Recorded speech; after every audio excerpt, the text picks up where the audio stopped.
Elukoha vahetus on üks vähestest, mis meile on antud, sest me ei saa valida ei sünnikohta, vanemaid sugulasi ega naabrit. Aga vaat elukohta me võime tõesti vahetada.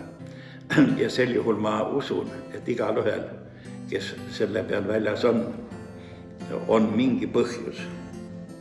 Vaat sellest algabki kõik pihta, sest ma ei poolda, eestlased ei ole üldse selline rännurahvas, et täna siin ja homme seal, igasva juuri alla.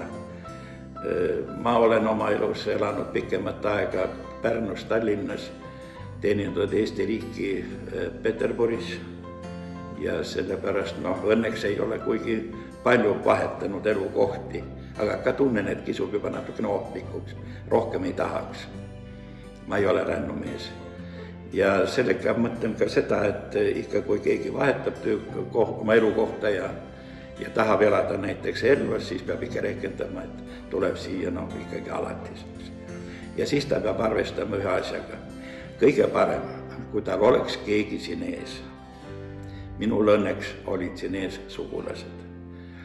Kui ei ole hullu, sest Elvas tegutseb ja edukalt minu arv MTÜ Elva elama.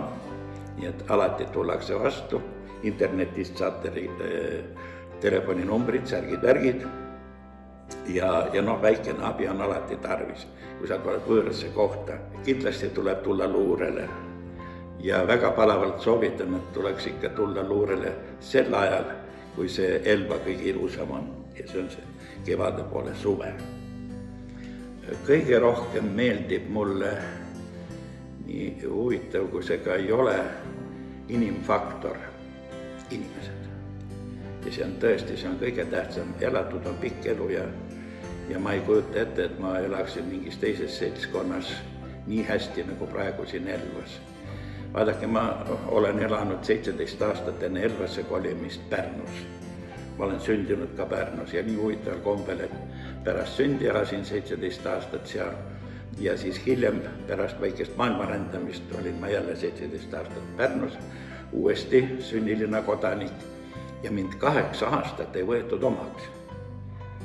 Sellepärast, et tekkisid vahepeal omad, nagu öeldakse, sõprusringkonnad, ühiskonna hüvesid jagati, nagu ikka, eks ole, teatud inimeste vahel ja see võttis tõsiselt aega ja vaeva, et tunda ennast uuesti seal oma inimesena vastu võetuna. Ja vaat siin Elva elanikkond pakkus mulle kohutavalt meeldiva erinevuse sellega, et mind võeti kohe omaks. Mul ei ole 10 aasta jooksul ja novembrikuuga saab mul 10 aastat elatud Elvas. Mul ei ole väiksematki konflikti olnud inimsuhete tasemel ja see on fantastiline. Tere tulemast oleks kõigepealt ikkagi elujõulised 30-aastased pereinimesed. Sest see loodus võimaldab siin kõige paremini just nimelt lapsi kasvatada, lastele seda loodusarmastust tekitada, seda vabadust, seda puhast õhku lastele hingata, erinevalt asfaldist ja kivist, mis suurlinnas on. Siin on omasem, lähedasem ja veel kord kordan, et inimsuhted pluss loodus. Need on 2 kõige tähtsamat asja.